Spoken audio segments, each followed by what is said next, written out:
क्या है भगवान श्री कृष्ण के 16,108 पत्नियों का रहस्य? क्या वाकई में उनके 1 लाख से अधिक पुत्र थे? नमस्कार दोस्तों, स्वागत है हमारे नेहा ज्ञान गंगा दर्पण यूट्यूब चैनल में। बहुत ही ज्ञानवर्धक कहानी लेकर के आए हैं। भगवान श्री कृष्ण की 16,000 से भी अधिक पत्नियां हैं। उनमें से उनकी 8 मुख्य पत्नियां हैं, लेकिन भगवान श्री कृष्ण आखिर इतने सारे विवाह क्यों किए, जबकि उन्होंने खुद से प्रेम विवाह किए थे? या फिर उनकी इतनी पत्नियां होने का रहस्य कुछ और है? चलिए दोस्तों जानते हैं। भगवान श्री कृष्ण राधा से प्रेम करते थे, परंतु उनका विवाह उनसे नहीं हो सका।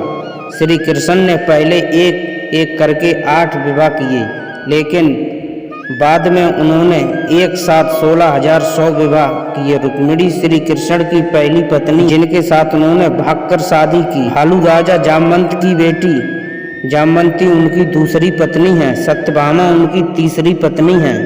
उनकी चौथी पत्नी कालिंदी है, जो यमुना देवी का दूसरा नाम है। कौशल की राजकुमारी सत्या उनकी 5वीं पत्नी है।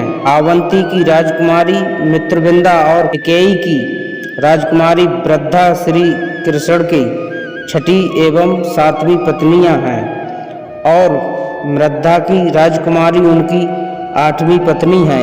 इतिहास में अथवा पुराणों में उनकी इन्हीं 8 पत्नियों का जिक्र भी है, लेकिन उनके बाद श्री कृष्ण ने और भी विवाह किए, और वो भी 16,100 से अधिक क्यों, चलिए जानते हैं इस कहानी के माध्यम से। दोस्तों, श्री कृष्ण अपने प्रतिरूप बनकर अपनी सभी पत्नियों के साथ रहते थे। तो चलिए दोस्तों, पौराणिक कथाओं के अनुसार नरकासुर नाम का एक दैत्य ने अपनी माया शक्ति से इंद्र, वरुण, अग्नि, वायु अधिक सभी देवताओं को परेशान कर रखा था। उन्होंने कई राजाओं की राजकुमारी और संतों की स्त्रियों को अपने पास बंदी बना लिया था और उसकी बलि देना चाहता था। जब नरकासुर का अत्याचार बहुत अधिक बढ़ गया, तो देवता व ऋषि मुनि भगवान श्री कृष्ण के पास मदद मांगने गए। भगवान श्री कृष्ण ने उन्हें नरकासुर से मुक्ति दिलाने का आश्वासन दिया, लेकिन एक श्राप के अनुसार नरकासुर की मृत्यु केवल एक स्त्री के हाथों ही संभव थी। इसलिए श्री कृष्ण उसका संहार करने के लिए अपनी पत्नी सत्यभामा को सारथी बनाकर ले गए थे। उन्होंने उसका वध किया और सभी कैद कन्याओं को मुक्ति कराया। दैत्य के कारावास से मुक्त होने के बाद जब ये कन्या अपने घर पहुंची, तो समाज और परिवार ने उन्हें चरित्रहीन कहकर अपमानने से मना कर दिया। अब उन्होंने भगवान कृष्ण से मदद मांगी, और श्री कृष्ण ने 16,100 प्रतिरूप धरे, और उन्होंने एक साथ सबके साथ 16,100 रूपों में प्रकट होकर विवाह किया। शास्त्रों में भगवान कृष्ण की इन पत्नियों को पटरानियां कहा गया है।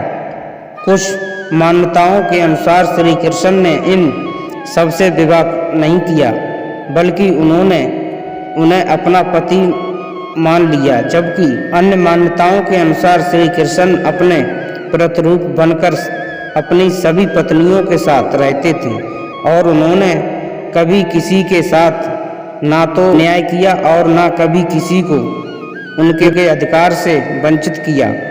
उन्होंने सबको पति का प्रेम दिया। ऐसा भी कहा जाता है कि श्री कृष्ण के 1,61,080 पुत्र भी थे।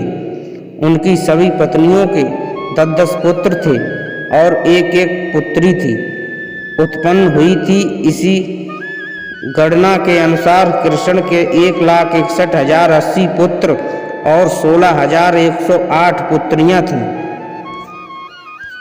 तो नमस्कार दोस्तों, आप सभी ही जान ही गए होंगे इस कहानी के माध्यम से कि भगवान श्री कृष्ण के 16,108 रानियां थीं और 1,61,080 पुत्र भगवान कृष्ण के, और 10-10 पुत्रियां थीं। चलिए दोस्तों, मिलते हैं अगली कहानी में। तब तक के लिए सभी लोगों के लिए जय श्री राम, जय श्री कृष्णा। और सभी भाई हमारे चैनल को सब्सक्राइब करें। धन्यवाद।